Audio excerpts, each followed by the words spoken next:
Hello, everybody. Thank you for joining us today for the Solar District Cup Kickoff webinar. We're going to begin in just a moment, but we'd like to give people another minute or two to join the call. So if you'll just hang tight, we will begin shortly.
Hi, everyone. For those of you who are just joining, we would like to thank you for joining our webinar today. We're going to give it one more minute to let people call in and join the webinar, so just hang tight for one more minute. Thanks.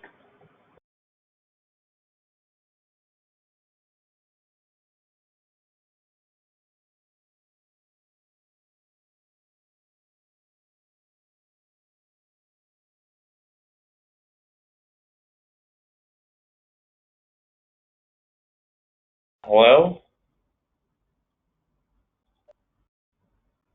Hey, Garrett. Hey, all right.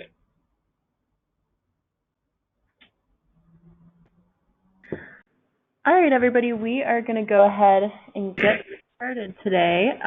Thank you for joining us. Again, this is the Solar District Cup Kickoff webinar, and we are excited to have you. So we are going to start things off with a little webinar housekeeping.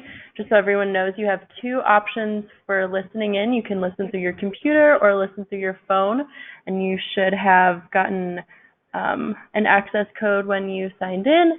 But if you have any technical difficulties, please contact GoToWebinar. Their phone number is listed there, and you can also find it with a quick Google search. If you have any questions at any point throughout the webinar, feel free to submit them through the question box in your pane on the right-hand side of your screen.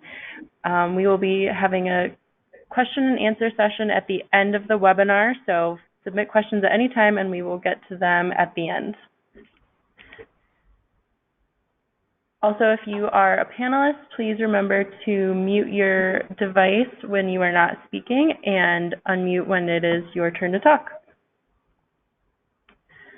So we're going to start things by hearing from Garrett Nelson, who is the Technology to Market Program Manager and Acting Soft Cost Program Manager at the Solar Energy Technologies Office. So Garrett, do you want to get us started?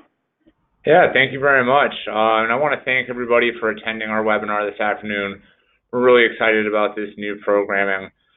Just to give you kind of a little bit of context, inside of the Department of Energy, there's a segment called Energy Efficiency and Renewable Energy, under which the Solar Energy Technology Office operates in the renewable power segment of that group.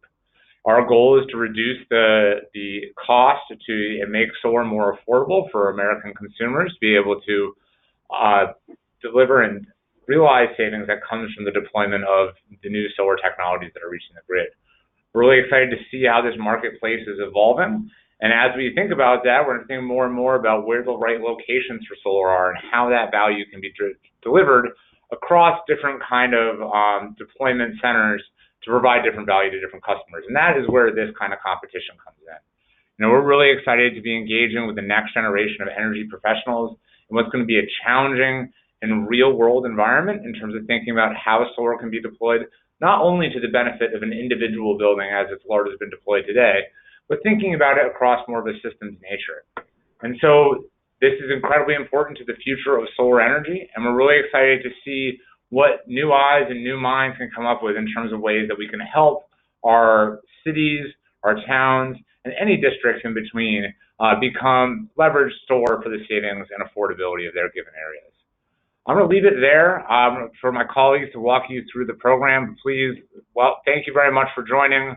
I'm really excited to be engaging with you all at SPI and over the course of the competition. And like with anyone on here, please don't be shy to reach out and have any questions. And I look forward to engaging with all of you. So have a great day, and I'll turn it back over to the team driving the webinar. Thank you, Garrett, for that welcoming message. Shamara, do you want to step in and say a few words as well? Sure, thanks. Good afternoon, everyone. I'm Shamara Collins, Dr. Shamara Collins, formerly. I am an ORISE Fellow in the Solar Energy Technologies Office. The fellowship is essentially a workforce development program focused on the solar industry sector, and so I am also in this workforce development effort with you all. Just briefly to the high-level goals or objectives of this program from the DOE perspective is to ensure that we are engaging with faculty to help increase the solar energy topics and curriculum that they're including in their course content. Also making sure that the solar industry is as interdisciplinary as possible as we develop it, knowing how important all disciplines are in inefficient systems, and just working with the general industry, the private sector to make sure that everything is sustainable. I'm really excited about the project, and I will also look forward to seeing everyone at Solar Power International and the other events that we have to come. Great, thank you for that introduction, Shamara. All right, so we're going to go ahead and get started with our kickoff webinar. Just so you all know, this is going to be the agenda for today. We have our introduction from the team, then we'll go into participation in the Solar District Cup. We'll cover the rules, the definitions of divisions and district use cases. We'll talk about training, coaching, signing up a team, what's next, and then we will wrap up with a closing question and answer session. So like I said, feel free to submit questions at any point throughout the webinar, and we will get to those at the end. So next, I'm going to hand things over to Solar District Cup organizer, Joe Simon. Thanks so much. So hello, everyone. We're very excited to be talking to you today about the Solar District Cup. It is our new challenge, really focusing on thinking about what's next and what's possible for solar and distributed energy technologies at the district or campus scale. Our primary goal is to help students prepare for the renewable energy workforce, whether that's with utilities, that's with developers, that's with finance, or any other type of municipal or professional organization. We want you to get this multidisciplinary experience to set you up for success. We also want to see your forward-thinking designs for optimizing systems on campuses or on urban districts. This will help to engage across engineering, finance, sustainability, and other disciplines, and from a faculty perspective, can help to leverage knowledge that's already being taught and achieve success both on your own campus as well as globally as these students continue to join. So in just one sentence, what we can say the Solar District is a new competition challenging student teams to design and model solar and storage systems for a campus or urban district. Very briefly, we want to provide the data that's necessary, the constraints that necessary, so that you can focus on creating these innovative solutions of the future. At its highest level, I will tell you who we are, why we're hosting this competition, what you'll do, and how and what you win. And then my colleagues here at the National Renewable Energy Laboratory will go into a bit more detail so you can really understand why we think it's going to be so important, how much you'll benefit, and how you'll go through this process as well. As briefly mentioned, most of the team helping to organize this competition are with the National Renewable Energy Laboratory, and we have a variety of expertise and backgrounds from supporting fair, effective, and workforce development programs of competitions and various outreach to project finance, to project development, to supporting distributed system impact analysis, and to making sure that we have a really productive and clearly communicated event for all of you to participate in. We're supported by the Department of Energy and are really excited to bring in industry partners along the way as we set up this program to really collaborate across institutions all over the U.S. with industry, with professionals, and the future impacts that you'll be able to make as students and participating faculty. At its highest level, what we're going to ask you to do is to assume the role of a solar and storage developer to produce a proposal and analyze electric distribution grid interactions for a district use case. We will provide district use cases for students to work on so that primarily you're able to spend your time working on those solutions, not finding the underlying data. Ultimately, we hope that this information that's provided can help to provide the technology, the experience, and the opportunity to then use this in your own areas or in your future careers. You can learn about the development of solar energy and storage systems, and ultimately you have an opportunity after working on this multidisciplinary solution to present your solution to judges, to gain this experience that adds value to your career, to future employment opportunities, and to network with professionals all across the U.S. So why are we hosting this competition? Shamara and Garrett touched on it briefly, but we're really looking to help address workforce gaps for professionals in the energy industry, from finance through design, from manufacturing through research. We think there are lots of opportunities for understanding what's possible for the future of the energy industry. Secondly, the ideas that you generate are hopefully going to be actionable for the partner districts that we have identified to help make their campuses more sustainable, more efficient in the future, and that the ideas are generated can help kickstart the industry to think greater than that single building, as Garrett had mentioned, or greater than the utility scale, and really think about how these distributed energy systems and the associated storage systems can add value to an entire campus or an urban district. So we really want to see that inspiration. We want to see your solutions, and we want to see what's possible when you think further into the future. So why would you participate?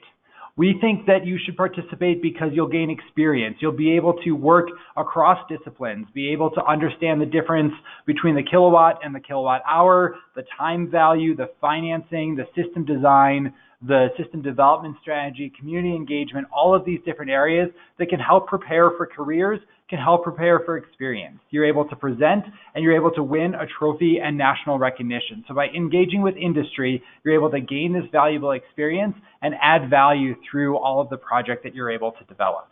With that, I'd like to turn it back over for our next stage of this presentation to talk through a bit more about the details of participation. So with that, I'd like to introduce my colleague, Sara Farrar. Hello, everyone. Allow me to echo our thanks for your either live or perhaps recorded and remote participation in our webinar today. My name is Sara Farrar. I'm a senior project leader here at the National Renewable Energy Laboratory, or NREL. On behalf of both NREL and DOE, we are so pleased to learn of your interest in this Solar District Cup. In this section of the agenda, I'm going to speak through a little bit of who you are, why, a few more details on why you are participating, walk through a summary timeline on when you need to be engaging, and a few more details about where and how much it takes to compete. So the question of who you are is around eligibility. We expect a team to be composed of at least 3 students. Multidisciplinary degree programs of those students is highly encouraged, perhaps coming from engineering, finance, urban planning, sustainability, environmental policy, or others. We feel it's extremely important as you gain the experience of participating in this competition that you are collaborating across the disciplines and learning from each other. We expect you to be an enrolled student at an accredited U.S.-based college or university, and that you are pursuing a degree with at least one enrolled class for the course of the competition. We are happy to note that we accept any level of college student, although we would like for you to understand that the scope or level of difficulty of the effort is aimed at upper level undergraduates. However, there may be student team members who are pursuing associate's or technical degrees in addition to bachelor degrees, or perhaps this project effort is part of a larger master's thesis. So there's a range of possibilities there, but the scope or level of difficulty is aimed at the upper level undergraduate progression of education. We do recommend a faculty advisor, although that is not required, but we find that faculty advisors can serve in the coaching role in a couple of different capacities, which may be in service to the students to support their success. In terms of why you might want to participate in the Solar District Cup, you heard from Garrett and Shamara and Joe in these areas, but it's to build experience with innovative renewable energy design. So in addition to your degree, the GPA that you may have that exhibits your competency in your degree areas, this competition participation will very likely give you additional experience with which to build your resume as you launch your career. You'll be developing real-world solutions that may shape the future of solar energy. You will have an opportunity to network with industry for that career or for a job. There are a couple of different ways that you might be connecting this competition experience with your educational track. Perhaps this is a credit that you are earning for a senior design or capstone project. Perhaps this is an elective or an independent study type course credit. This might be part of another kind of topical class or a thesis effort.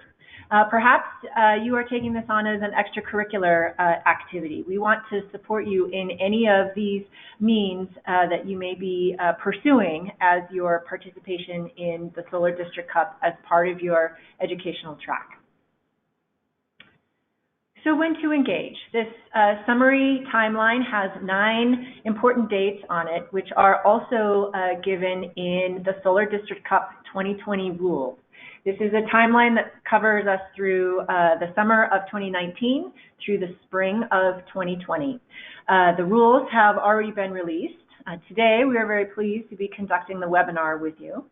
The next important deadline is September 12th. So by 5 p.m. Eastern Time, this is the deadline for all participating teams to have submitted registration, and you'll learn more about the details of that later in this webinar. We expect about a week later to be announcing the participating teams and university and to build some excitement about both the number and nature of the teams and universities that are in this inaugural competition effort. I'm going to give you a few more details later on in this webinar about a warm-up workshop that we are planning at the Solar Power International Conference, or SPI, in Salt Lake City, Utah, on September 23rd. More details in a few minutes. The next most important deadline for you to be aware of is November 21st. This is the deadline by which you will submit a progress deliverable package as a participating team. In order to advance as a finalist and to the final competition event, you must submit a progress deliverable package by 5 p.m. Eastern Time on November 21st, and you'll learn more about the details of that later in this webinar. 3 weeks or so after that deadline, we will be announcing to the selected finalist teams, the qualified finalist teams, as well as more broadly publicizing who those teams are that are advancing in the competition. On April 11th, by 5 p.m. Eastern Time, this is the deadline for you to submit your final deliverable package. Again, more details are available about that in the rules and later in this webinar. But in order to be qualified to present at the Solar District Cup 2020 competition event, you must have submitted this final deliverable package. Then we will conduct the Solar District Cup 2020 on Sunday and Monday, April 19th and 20th. A few more details will be provided as we progress through the webinar. Okay, so where does the competition activity take place, and what does it cost to compete? So as we've briefly mentioned, and you'll continue to receive more details, you must complete registration and the deliverable packages at your home campus and submit them online via the HeroX platform. We will also be supporting your efforts with webinar training and remote office hours. We are conducting an optional warm-up workshop at the Solar Power International, or SPI, conference in Salt Lake City, Utah, and the final competition event takes place at the Solar Power Southeast conference in Atlanta, Georgia. How much does it cost? Registration for the competition and for the two conference events is free to students and faculty. So we are very grateful to have a partnership with the Solar Energy Trade Show organization, who are the hosts of the Solar Power International and Solar Power Southeast conference. In order for your attendance, registration, and participation in those conference events to be free to you. However, you must be prepared to cover your travel costs. Costs associated with traveling by air or by road or lodging. These are all your responsibility. Perhaps you have options through your university development office or through partnerships you may have with local professional societies to support your efforts to travel to these two conference events. Okay, so with that, I am pleased to progress through our webinar agenda and hand the baton back to Joe Simon. Thanks so much, Sarah. We've talked at a high level about what the Solar District Cup is, but ultimately your efforts and your success in the competition will be guided by the rules document, which provides all of the context that's necessary for submissions, for judging, and for identifying success. So you can find our Solar District Cup rules published on HeroX, which is a platform that we'll be using for registration. It's what you'll use to submit your files, and it's where we'll provide important details like the Solar District Cup rules. I encourage you to review this document in detail. It's about 12 pages of primary content and about another 12 pages of details and appendices on the exact submission documents that you'll need to create. I'll talk through at a high level what to expect in these rules, but I really do encourage you to read this in full so you'll have a full understanding of how you will participate successfully and how judges will pick winners of the Solar District Cup. So the rules are laid out at a high level to introduce how to enter, how to win, what to submit, how we score, and ultimately who is eligible and how this whole process works. Today, I'll talk a little bit about how entries are scored so that you understand what you're working towards as part of the competition, but the rules provide additional details as to the district and division use cases at the exact submittal packages that you need to create and the process judges use for fair and effective competition. We want this competition to be fun and engaging for everyone, but we also want you to understand who won and why, so that everyone feels justified in all of the effort that you put in, all of the knowledge that you gain, and the results that are generated as a result of that competition. So what do we ask you to do? Ultimately, as Sarah mentioned earlier, you'll create a progress deliverable package that focuses on a set of solar PV systems for a district use case. And then in the spring, you'll create a final deliverable package that is solar PV plus battery electric storage systems that optimize that performance for that district or that campus. Ultimately, you'll generate a conceptual system design. So what solar panels may fit, how are they going to be laid out, which buildings or parking lot areas or land areas should you utilize, how would this integrate into the existing distribution system? So we'll ask you to complete a distribution system impact analysis. We want to know if this is cost effective or how it could be cost effective or why the district owner may choose to make the decision that they do to incorporate these systems by completing a financial analysis. So you'll understand all of the details and the trade-offs of the systems that you design. We'll also ask you to complete a development plan that focuses on how it incorporates into existing master plans, existing constraints of the district, and the future construction and community engagement strategies for that process. And finally, for the final deliverable package, we'll look for that optimization strategy that showcases the overall solution for the competition and why you feel it's the best possible solution you could have come up with.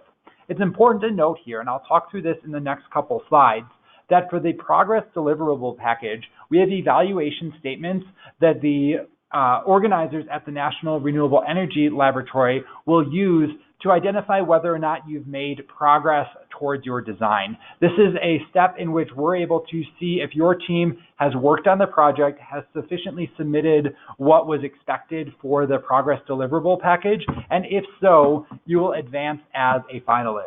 For the first phase of the competition, you are not competing against the other teams. You're competing only against yourself to get work done to show that you're able to submit a sufficient progress deliverable.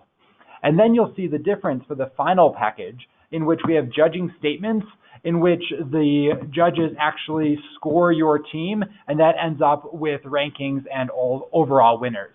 So on our next slide, you can see some additional details that are provided in the rules about these submission packages. So you can see for the conceptual system design, we look for layout and specifications and production schedules. For the distribution system impact analysis, we see information about the power flow model and how it fits within OpenDSS. For the financial model, we want you to think about the net present value and the overall performance price power purchase agreement for the system that you designed. And finally, you'd create a development plan that shows how it fits within the existing context of the constraints. So you'll see here that we have evaluation statements that look at that level of completion. You'll be able to see that, for example, on the conceptual system design, we're identifying whether it's complete and reasonable. This allows the organizers to make sure that those teams who are presenting to judges at Solar Power Southeast in April have made sufficient progress and are aware of the competition constraints and expectations for the competition. As mentioned, you can plan as a team to participate for the entire Solar District Cup as long as you yourself submit a progress deliverable package that meets these minimum requirements. It's not that you have to be better than the other teams. You can plan for success. You can know that you'll be working in the spring just as long as you submit by that deadline and that we do these minimum requirements that we ask you to do. On the final deliverable package, you'll see that we get a little bit more detail and we add more constraints. So again, I encourage you to read the rules for understanding this in full detail, for which we can't cover it all today. But you'll see that for the final deliverable package, we add constraints about the storage system being added to the Solar Plus storage solution. You'll be able to see that we added the optimization strategy to really think about how would this battery system operate to add value to the district owner, to add value to the utility, to add value for resiliency. How can you build all these different areas in? So you'll see here that when we're looking at the success for this stage of the competition, we get more into the subjective and varied levels of success. So rather than is it complete, is it adequate, we're asking the judges to evaluate whether or not you as a team propose creative and innovative solutions that demonstrate excellent site analysis, alignment with district goals, and optimal battery use. This allows our judges to be able to identify which are our top teams and which are the teams that have some room for improvement. So what do we ask our judges to do? So after you've proceeded through the competition, you've created your progress deliverable package, you submitted it on time, and we invited you to continue as finalists. all going to plan, because that's what you can expect to do as a successful team, then you work on your final deliverable packages. When that's submitted, we are going to convene as organizers a set of judges from industry that represent financiers, that represent district managers, that represent developers, so they have a good round set of experiences to evaluate your success as a team across all of these different participation areas. And we ask these judges to review your final deliverable packages and then to score your team based on the 5 criteria listed previously from the rules. They'll either strongly agree, strongly disagree, or somewhere in the middle as to how well you achieved these various statements. So if it was excellent site analysis that optimized that battery performance, you may get a 5 or a 6. If you didn't really do what you were looking for there, or didn't quite finish your project, you may get a lower score. Ultimately, these scores will be averaged, and these preliminary scores will have a preliminary ranking of your team. Then you will show up at Solar Power Southeast and have the opportunity to present live to these industry judges as well as the competing teams and really showcase your ideas, showcase your innovations.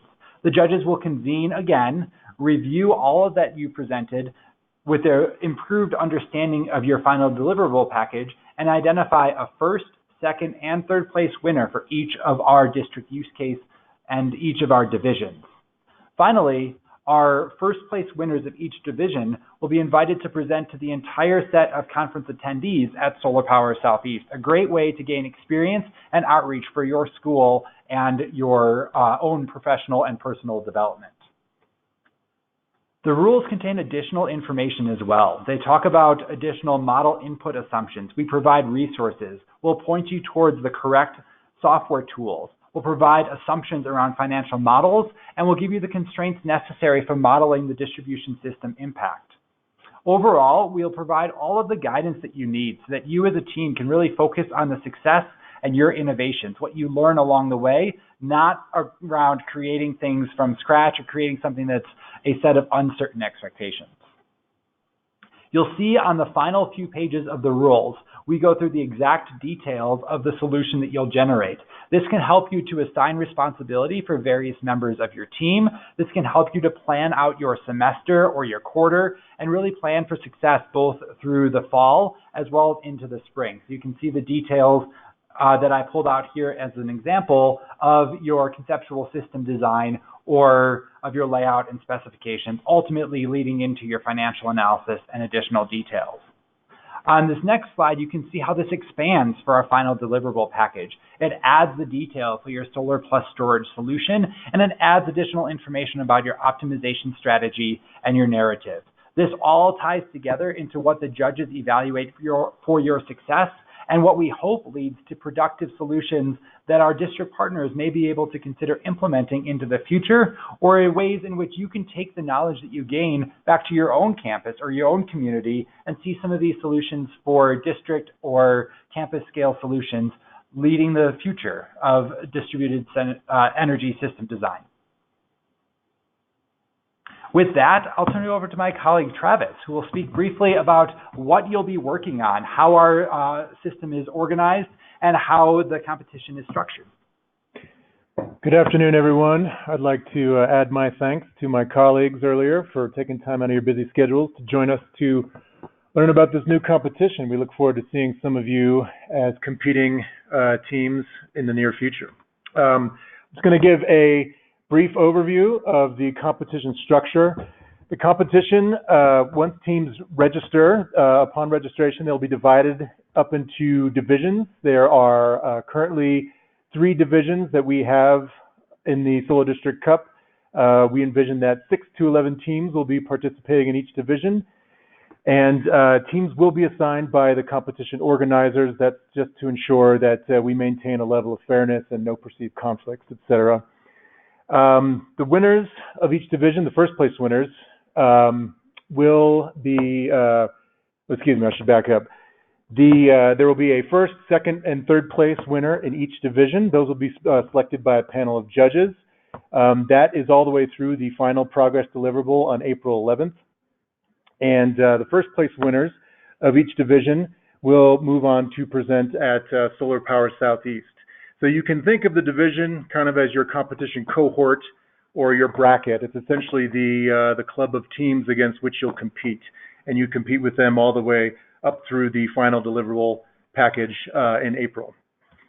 Each division will be centered on a use case. We currently have 3 use cases. That's for 3 divisions. And if we go over the 11 team, excuse me, if you do the math from the previous slide, you've got 33 teams max per division if we've only got 3 divisions. But if we go over that amount of teams registered, we will have an additional division or 2 per use case. The 3 use cases we've got in this competition are Ball State University, New Mexico State University, and a super block is what it's called in Crystal City, Virginia. It's a mixed-use residential and commercial space. We would like to just take a moment to acknowledge our partners, Ball State, NMSU, and JBG Smith, for graciously providing their use cases for this competition for students to design solar plus storage systems on. There will be a data packet available with each use case. Student teams will be provided with the login information to a secure on-site or online data room. The data that will be included with each use case will be 15-minute interval usage data. That's for select buildings within the defined areas within each campus or district. There will be a Google Earth map that will identify where the corridors are that we are confining the design competition to, and some other interesting places to call out, like parking lots, etc., that could be for use. A utility rate schedule will be provided so students can essentially do the savings analysis. That's part of the final deliverable package. There will be a district master plan, distribution system, and substation models, which will help the students do the distribution impact analysis. And there will be a use case profile, which essentially provides a narrative for everything that will be required in the competition for students to do.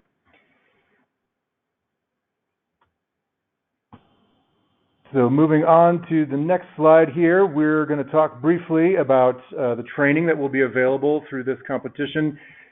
Students will be required to use several tools and develop several skills to do the calculations and designs for this competition. We assume that most students, or the collection of students, will need at least some introduction and some training on these assets. So we will pre-record and make available throughout the competition timeline a series of webinars that will provide education, skills development. There will be required webinars which will deliver information on the basic skills, and then there will be some optional webinars on the more specific tool and skills that students will need to complete the competition. In addition to these pre-recorded webinars, we will also hold a series of office hours. This is essentially time that we've carved out available through September through November and January through February to answer questions in real time regarding these particular webinars, but also any other questions that students may have. We will give exact times for these as the competition launches here in the next month. This table here just gives you an idea of the webinar trainings we're targeting for the more general trainings. We've got a deep dive, which is going to give some more data on the rules and some specific aspects of the competition. There's conceptual system design. This is not tool-based. This is more just kind of a discussion of what are the considerations that go into designing systems for desktop analysis. The distribution system impact analysis, again, not tool-based, just more considerations. Financial model and development plan. Development plan being more on the urban planning side of things. This list is subject to change, but this is what we have sort of identified preliminarily as being the most important areas that we need to develop trainings in. The optional webinars, again, not finalized, but this is the state of play for what we think is necessary. We've got a series of tools that we will offer trainings on: the system advisor model, the project finance model, project economic model as well. Aurora Solar is a conceptual design model that we will be offering through partnership through this competition, and we would like to thank Aurora Solar for participating. OpenDSS is a distribution system impact analysis model. This is essentially to determine voltage impacts of any systems designed on a distribution feeder or downstream of a substation. Reopt Lite is a battery analysis model. So in the final deliverable package phase of the competition, when a battery will be added to the design solar system, this tool can be very useful for determining the value stacking potential of the battery given various use cases. And then we've got a savings model training. This is essentially how to determine the savings provided through the solar system and battery that will be on offer to the district given its rate schedule and other aspects. So with that, I will turn it over to Joe for some discussion on the communications. Great. Thanks so much, Travis. So there's a lot of information to share, as you may be able to tell through this webinar, and we want to make sure that you understand what to do, when to do it, and how to be successful. So our primary method of communication about the Solar District Cup will be using a competition platform called HeroX. This is what we'll use for sharing overall updates, for how you'll submit your submittal packages, and for how we're able to provide resources such as the rules or other pieces of information. If you want to point someone towards more general information about the Solar District Cup as a whole, why you're participating, why it's so important, how exciting it is, our energy.gov site really has that support of the U.S. Department of Energy, and you can really understand at its highest level how Solar District Cup is going to impact the industry, impact your careers, and the success overall through the competition structure. But it really will be the HeroX platform that's used as our primary method of communication with you as teams, how you're able to register. You'll be able to designate who your team captain is, how you can add team members, how you submit your files. That's how our judging will take place. And so that'll be our main hub of communication for people who are participating in the competition.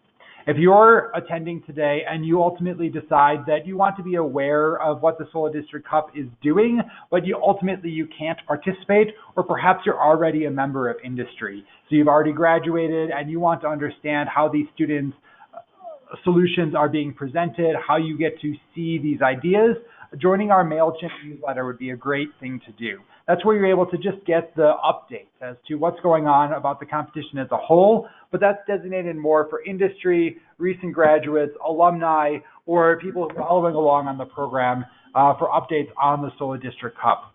Ultimately, as Travis mentioned, we will host free webinars to make sure that all of our competing students and faculty have the tools, the knowledge, and the resources necessary for their success and their ability to complete a good and high quality and attractive design, and that we'll have office hours, including the technical experts who helped to create those training webinars, available to answer your questions, provide guidance, and really make sure that everyone's moving in the right direction. And finally, if you have any questions whatsoever at any time, all of us on the phone are able to receive your message at solardistrictcup@nrel.gov. That's something where, whether it's Sarah, Travis, Jackie, or myself, we're able to get you an answer very quickly and effectively to really make sure that you're never in a situation where you don't know what's next, you don't know what to do, or you don't know how to be successful as a participating team. Through the National Renewable Energy Laboratory and the Department of Energy, we're here to support the success of you as a team, of you as faculty and as students, for really benefiting your design solutions as a whole.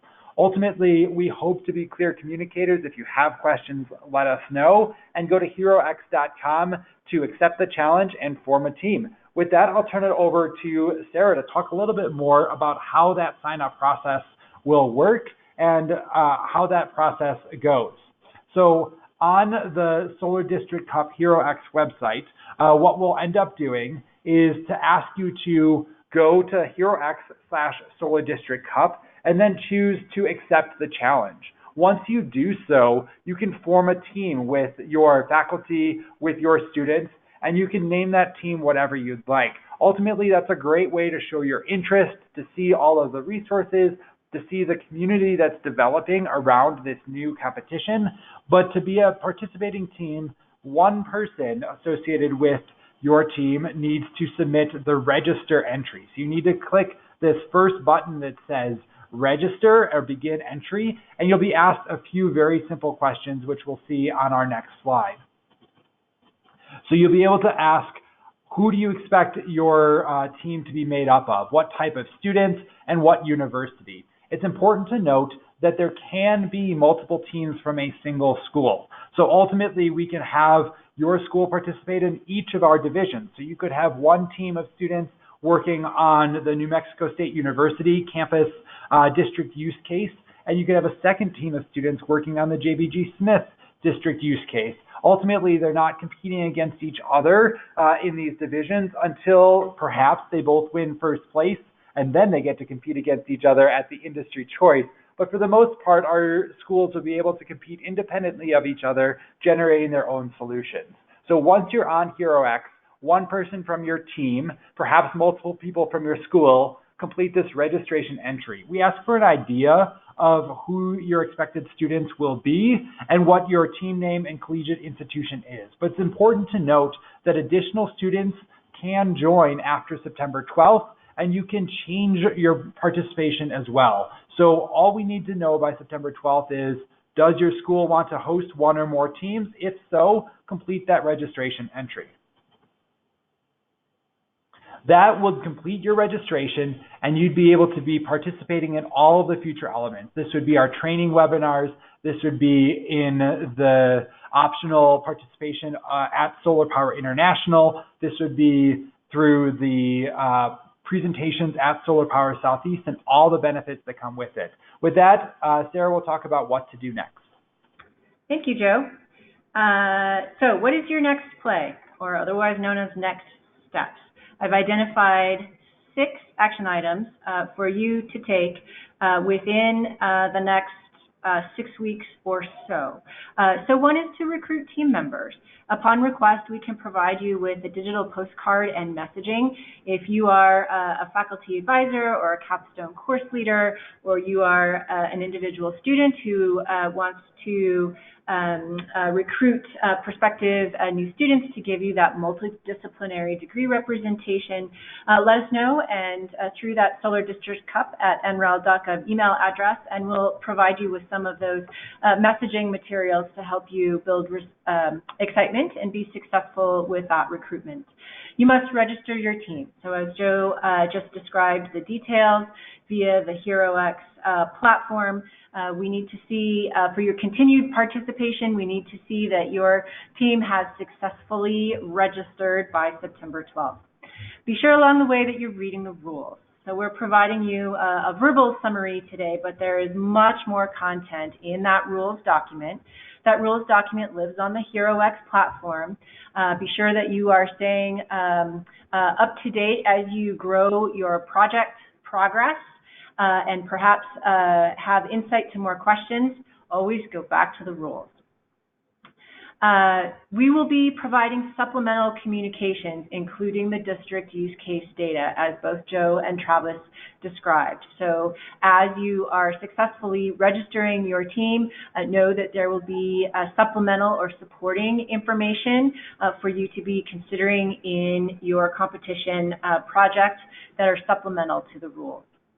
Logistically, if you have the travel means available, we would encourage you to plan for the Warmup Workshop, and we encourage you to dive right in, dig into those solar designs for your assigned division district use case. So just a little bit more about the Warmup Workshop. Again, we're very, very grateful to be partnering with the Solar Energy Trade Shows organization, who are the organizers and hosts of the Solar Power International Conference as part of the Solar Power International Smart Energy Week. Our Solar District Cup Warm-Up Workshop is optional for you to attend on Monday, the morning of Monday, September 23rd, 8:30 a.m. to 12 noon. This takes place in Salt Lake City, Utah. Our target audience is you, students and faculty team leaders, as well as additional student team members, as they have the means and availability to join us at the Warm-Up Workshop. This is an opportunity to prepare for your team's success and really to take advantage of some fantastically unique industry network opportunities that you will have by being an attendee at the Solar Power International Conference. This next slide has some additional details on the agenda of the activities that we'll be presenting at that warm-up workshop. We will make the presentation materials available online following the workshop for those of you who are unable to attend in person. We also expect to share the registration code that gives you a free attendance and access to Solar Power International upon your team's registration. One of the nice things that's included here by the Solar Energy Trade Show's partner is a first-time attendee orientation. So if you have never attended a conference before, or perhaps you have, but maybe not one of this scale, there will be some tips and tricks offered to you for how to make the most of your attendance at the Solar Power International Conference. We understand they expect about 20,000 total attendees to the conference, with a large exposition show floor and numerous educational and technical topic presentation tracks. So lots of reasons to attend, although we acknowledge this is on somewhat short notice, and it is an extra step for you to generate the budget or means to be able to travel to attend, such that this warm-up workshop is optional. I will also point your attention to some details about the end point. So the final event of the Solar District Cup 2020 competition will take place at the Solar Power Southeast Conference. The competition activities are on Sunday and Monday, April 19th and 20th. The conference continues for one more day into Tuesday, April 21st. So, as Joe described earlier, if you are on track with your progress and final deliverables, you can fully expect to attend. In order to complete competition, we do require at least one student team member to be present to present your project in person to your division judging panel. That will take place on Sunday the 19th. We will announce the division winners on Monday the 20th and invite the first place winners from each division, as Travis described earlier, to present in a plenary session in front of all of the attendees at the Solar Power Southeast Conference to select an Industry Choice Award. Probably then logical for those students presenting to plan to travel on Saturday the 18th and Tuesday the 21st. This may be an important consideration relative to your academic schedule. So we want to bring your attention to these dates now so that you can plan for your full success. So we have plenty of time for questions. I would like to thank our speakers today, Garrett Nelson and Shamara Collins from the U.S. Department of Energy, Solar Energy Technologies Office, Jackie Petrie for facilitating our webinar today, Joe Simon, Travis Lauder, our fellow Solar District Cup organizer staff. And with that, we open the floor, so to speak, of this webinar for your questions. Great, thank you, Sarah. I just want to take a moment to point out if anybody has any progress that they would like to share on social media throughout the competition, feel free to tag and follow along at #SolarDistrictCup. We would love to see your participation and progress being made, so we definitely encourage you to post what you guys are working on social media. At this time, we're going to dive into questions, and we'll try to answer as many as we can in the next 35 minutes. But again, if you have any questions that are not answered or if you have to hop off, feel free to send us your questions at solardistrictcup@nrel.gov. All right, so some of the first questions we have, can you guys talk a little bit more about whether graduate students can get involved? So this is Sara, and the answer is yes. As highlighted on a previous slide, the level of difficulty and scope for which we have designed this inaugural Solar District Cup competition is aimed at the upper undergraduate level. However, we encourage all level of collegiate students to apply and participate. Perhaps the Solar District Cup participation at a master's student level could be instructional as part of a thesis topic. We would also encourage on any one team that there may be multiple levels of undergraduate or graduate students teaming together. Great. Along with that, can we just highlight once again if team members can be added to a team after the registration deadline? Thanks, Jackie. Absolutely. So our expectation is that there's a lot in flux. People are returning to campus, and there's people who are going to gain interest, or maybe their academic situation will change. So by September 12th, all we require is team registration. So does your school plan to have one or more teams? If so, let us know so we can assign each team to a district use case. The actual team members can be changed at any point in time. So you can add team members throughout the fall and even into the spring as your work progresses. So yes, you can add team members after the September 12th deadline. Thanks, Joe. This is Sara. I'll add just a little bit more to that. So as part of registering a team, it's important that you have at least a faculty advisor and or a student team leader so that we know who to communicate with upon successfully completing your team's registration. We also ask that over time you maintain your team student roster.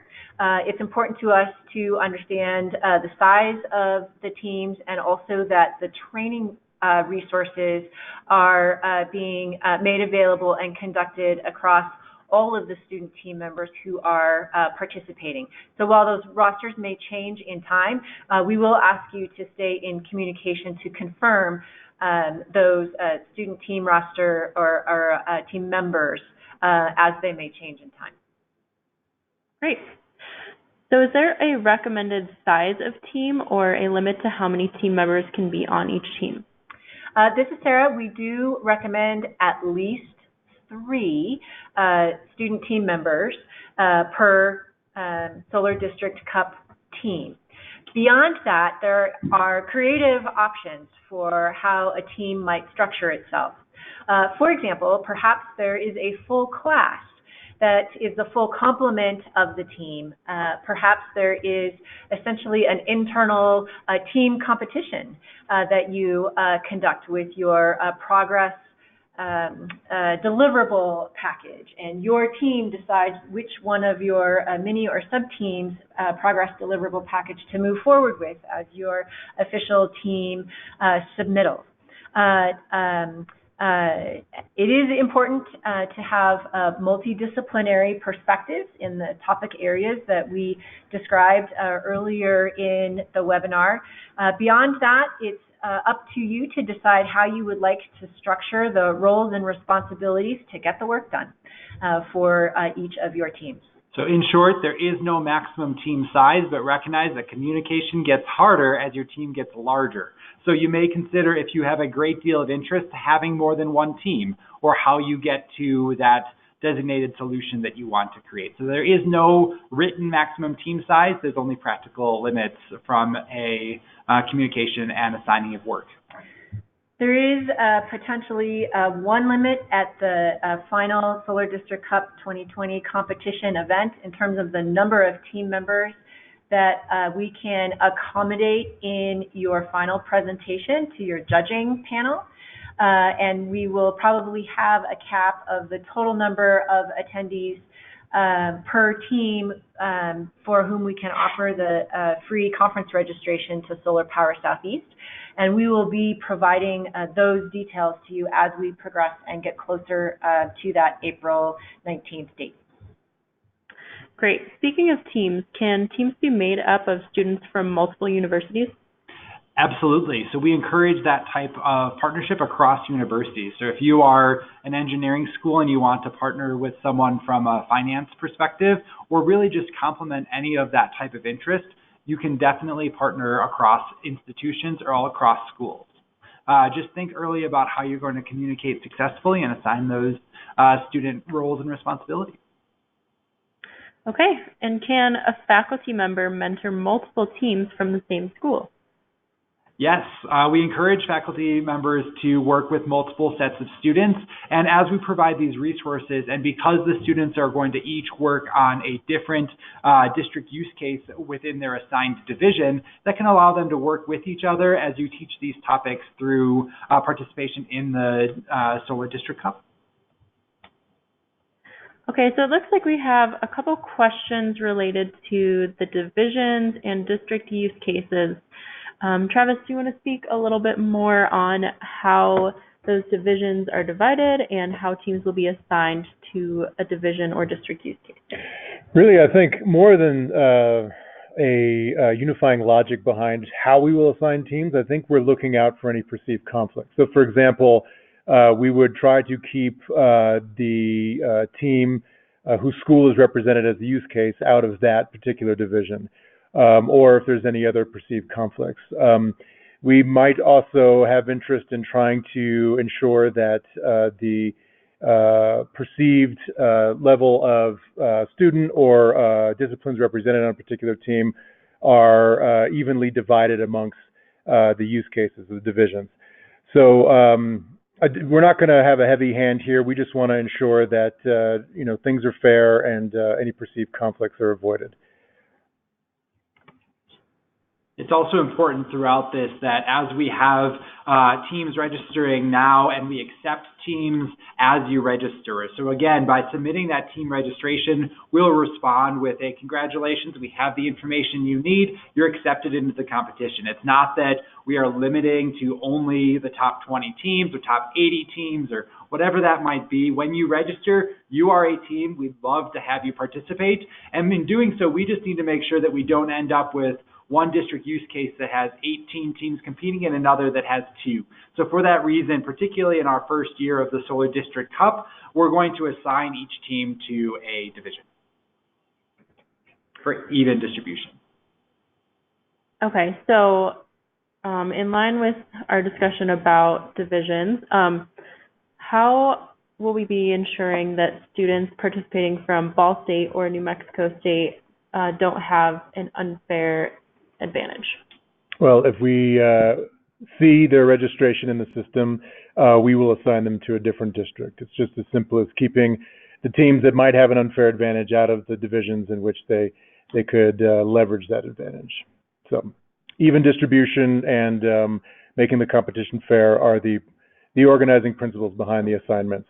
Again, this is our first year, so we are seeing how this method works out, but this is how we have, over our deliberations, decided that it would be the best way to ensure that competition is spread out and equal. Throughout this participation, it's also important to note that all teams are going to be provided with the same district use case profile and the same set of underlying data, and we will not be asking teams to go out and do their own primary research.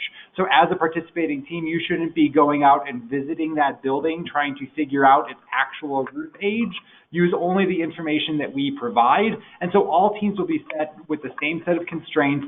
The jurors and the judges will know what those constraints are, and your solution will be conveyed and evaluated based on the district use case profile that's provided. So this isn't a matter of who has the most connections with one of these district use case partners, but it's rather how you create the best possible solution within the constraints that are provided.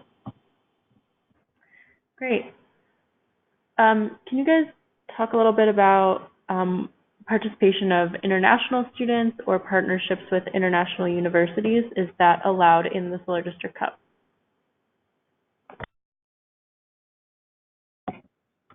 So thank you for that question. For the inaugural U.S. Department of Energy Solar District Cup Student Design Competition, we are limiting eligibility of teams to those coming from U.S.-based accredited universities. There may be some extenuating circumstances where there's a foreign campus of a U.S.-based institution where there may be partnering universities. If you have more questions about that type of eligibility before you register your team, we would encourage you to contact us at solardistrictcup@nrel.gov. Great. So we have a couple of people who are wondering if they are limited to the tools that we mentioned that we will be providing to teams. Can you speak, maybe Travis, a little bit about that, or if they can use some other industry standard tools for energy modeling? Sure. We encourage that if student teams have access to other tools, industry standard tools like PVSYST or Helioscope or any of those other design and production models, and if they have proprietary models even, we encourage people to use whatever assets they have in-house.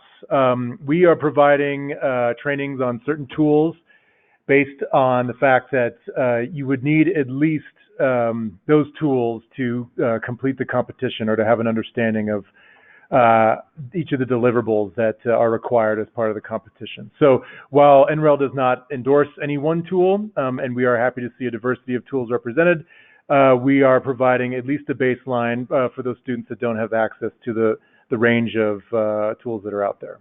This is Sara. Further, the tools that we will be providing the training on, as Travis described earlier, are either open source or being provided especially to the students of the Solar District Cup free of charge to them. So while we welcome any tools available in the marketplace that can provide the analysis required for the competition to be utilized, the ones that we provide training on are available for student use in this competition, either as open source or for free. Okay. This is a little bit of a specific question, but are participants restricted to district PV arrays, or can they consider solar thermal as an additional option for district harvesting and storage of solar energy if they have experience with thermal storage? So this is Sara again for the inaugural Solar District Cup 2020. We are limiting the scope of the technology to solar electric generation. So PV systems plus battery electric storage systems or related electric distribution energy type systems or strategies. So while we recognize that district energy systems often encompass multiple fuel types or generation sources, for this inaugural Solar District Cup scope, the technology space is solar electric generation and storage. Battery storage. And battery storage, thank you. Okay. We have a question around whether designs are restricted to existing technology or if teams can introduce novel ideas. I can field that one real quick. So while novel solutions are certainly part of the competition, we would ask that these technologies have at least somewhat of a commercial presence, commercial viability, that there is enough of a either track record or documentation on how they function and their costs, that students can adequately model them in the financial model and design them with a conceptual system design. There are a couple of the use cases, just a little sneak peek at what these will look like. A couple of the use cases will have the opportunity or will allow students to explore next generation or boutique solar technologies like those solar flower arrays or building integrated PV. So while we do encourage students to look into novel solutions, we do want to bound it with what is actually real and commercially viable at this point. As Travis briefly touched on, what we're really excited about with this competition is tying things to these real-world district use cases where we're able to provide that 15-minute energy data, we're able to provide real sets of constraints of existing buildings and land areas to be able to demonstrate what's possible with the solutions that are available today or in the very near future. So as Travis mentioned, we want to see these innovations and these novel ideas, but we want it to be further enough designed such that we can tie it into all the different aspects of our submittal packages. Okay, so moving on to SPI, it looks like we have a couple questions around attendance at SPI. Is there a limit on the number of SPI registrations per team? Yes, somewhat dependent on the level of interest. So we will adjust in time, but as you successfully register your team, we will provide the access code for the Solar Power International or SPI conference registration, and we'll provide additional information for you to plan around in terms of the allowance, if you will, of the number of registrations per team to the Warmup Workshop and the SPI conference. So for teams who either have already registered or who are getting ready to register as a team on HeroX, how will they be getting their code to register for SPI? So this is the importance of indicating your lead student team member, so the student team lead or the faculty advisor, for us to communicate that information to you via the email contact information provided in your team registration. So register on HeroX, and immediately following this webinar, we're excited to announce all these details. I know several teams have submitted their registration entry in the last week or two. We now have all this information to share with you. So we'll do so just as soon as we get past this webinar activity, and are excited to share that code so that you can register. And as we mentioned earlier, you're not competing against a certain number of slots to be one of the teams competing in the Solar District Cup. So as soon as you submit that registration entry, you're able to be accepted and you can plan on that travel. You don't have to wait until we announce who you're competing against on September 19th to plan to attend. You can start to plan to attend really today. Great. So we talked a little bit earlier about how students and faculty will be responsible for traveling and lodging at SPI or at Solar Power Southeast in Atlanta.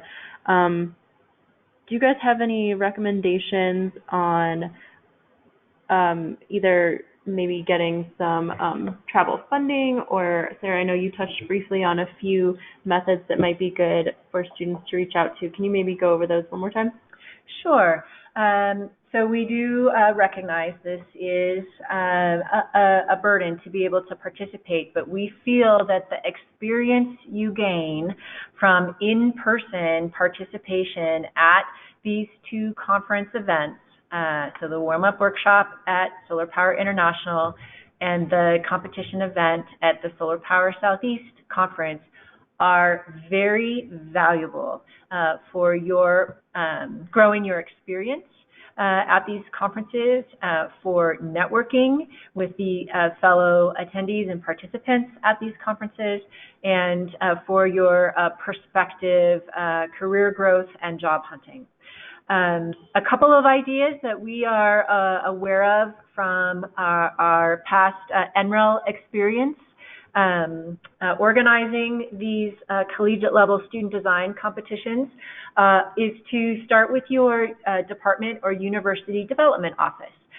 So very often universities recognize the value of these experiential learning projects and may provide some supplemental funds to support individual student travel. It may be that through that university development office, you can be supported in contacting prospective team or university sponsors who are interested in this topic area and interested in supporting student development in this area. It may be that you can find local professional societies or associations or chapters who, again, are interested in having different kinds of mentoring roles in this area of industry, who perhaps would also offer monetary support to support individual student, team member travel. So those are two areas of ideas to consider. There are, of course, multiple other avenues for teams to consider for individual team fundraising and creative ideas available via the World Wide Web for methods of how you might do that. So we hope those are inspiring places to get started with to support your in-person participation. Great. So we have a specific question about technology of the solutions. This question asks, does the technology of the solutions proposed correspond to particular ones available? So the financial analysis depends on capital costs, which may not be available to students who are calling a company or getting different quotes. Travis, can you speak a little bit to that? Yep. So we have provided resources for students in the appendix of the rules, which specifically offer numbers for capital costs and some other input to the financial model and some of the other tools that you might be using. So while we do not want students to necessarily be calling up EPCs and asking questions about quotes, et cetera, and they probably wouldn't meet with a ton of success even if they did. We have provided resources for students to populate these models. Moreover, the System Advisor model, which is a free project model available from NREL, has default values in it which are fairly robust. They are based on NREL's own internal analysis, which are published in a report. And in various other places on capital costs and the allocations for makers, which are the accelerated depreciation benefits available to the federal government, and various other aspects of the project financial model that students will be required to know. So there are available sources for this through NREL and elsewhere. We encourage students to be creative and to do their own research for certain, but in the case that research does not turn up any information that's usable for this competition, we encourage you to turn to the available resources in the appendices of the rules document. Great, thank you, Travis. Do any of you have any advice on communicating for students who are interested in being on a team, how they can communicate to faculty to try to make this a senior design or capstone class so that they can both have a student faculty member who is their advisor and also try to possibly get class credit for this? That's a terrific question, although the answer was almost provided within the question.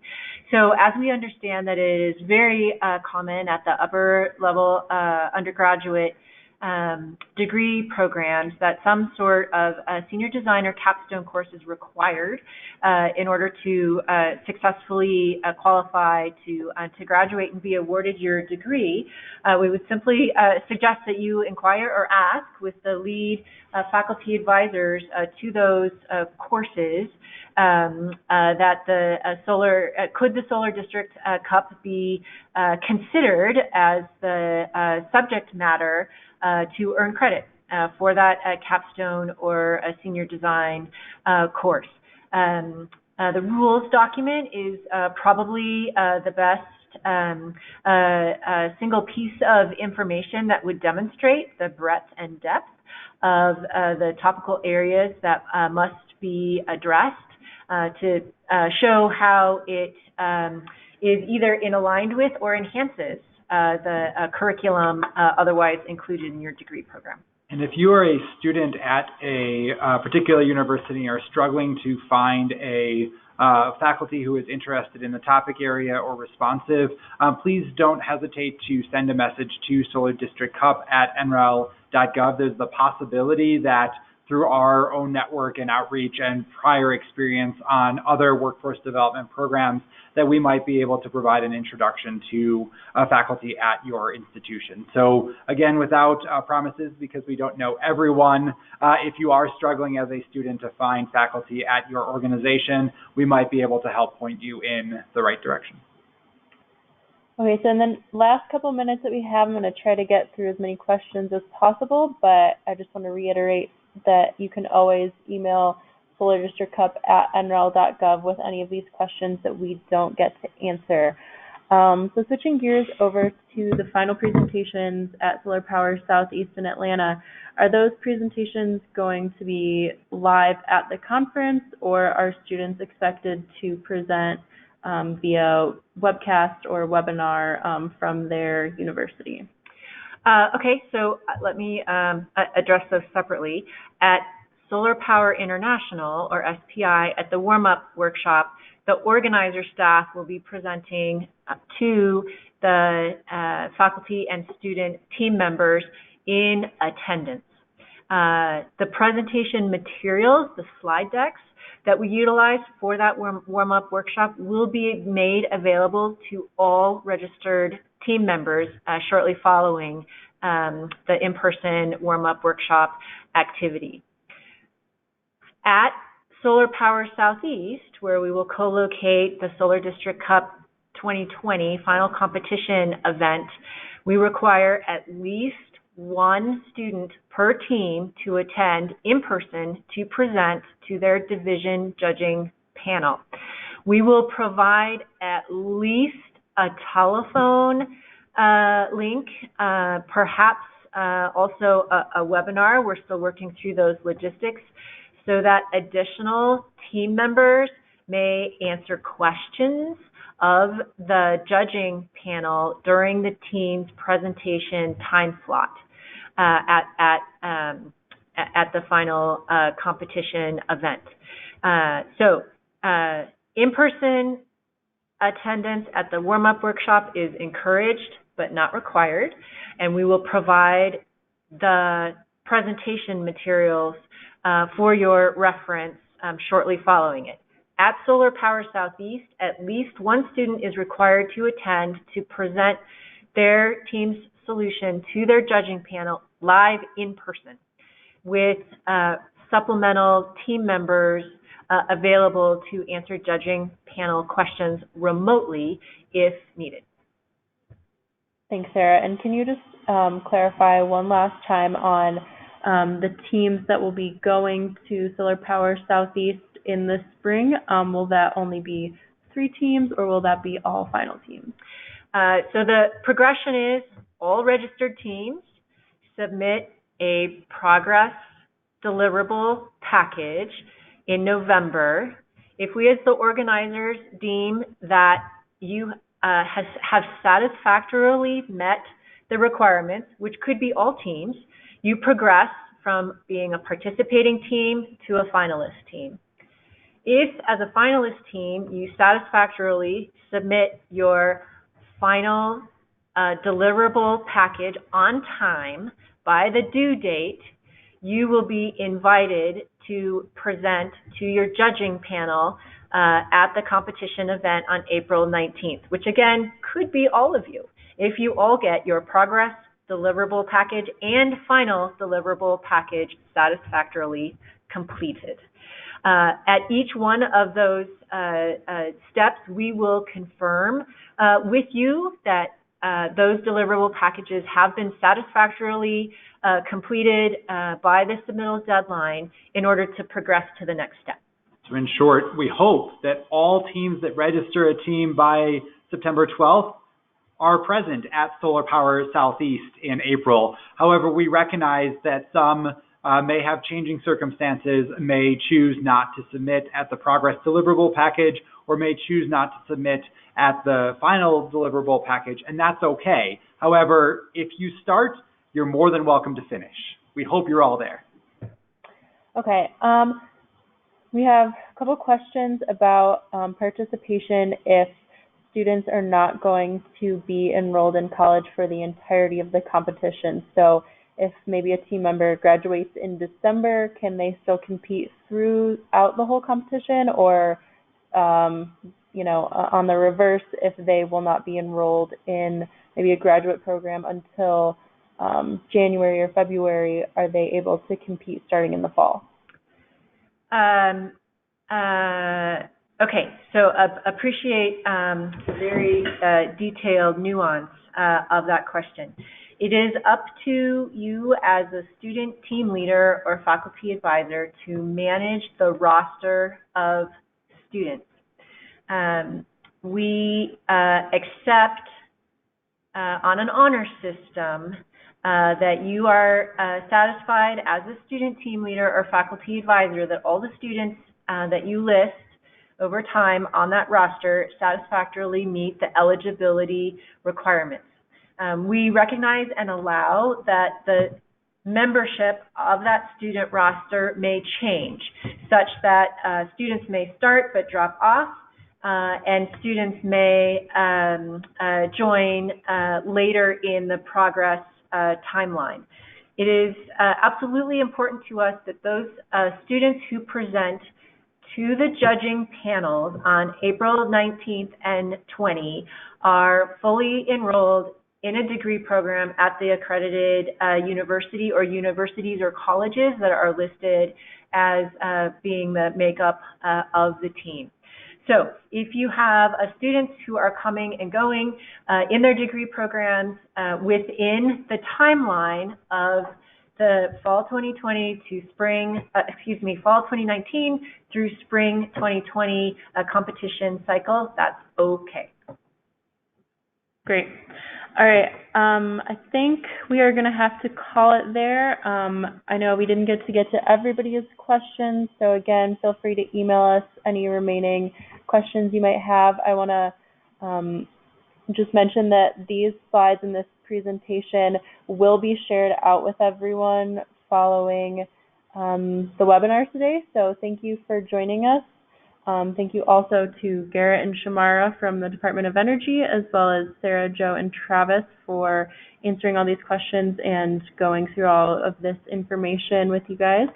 My NREL team, do you guys have anything else that you'd like to share before we sign off? We look forward to seeing your team registrations, and we'll continue to answer questions through the Solar District Cup at nrel.gov email box. Thank you so much. We're very excited to see all of you come together and to see the interest from all across the U.S. There's really representation of all types of universities, all academic levels, all histories. It's fantastic. So we want your questions to keep coming, your registrations to keep flowing in, and really look forward to working with you over the coming year. Thanks, everyone. We'll see you soon. Thank you.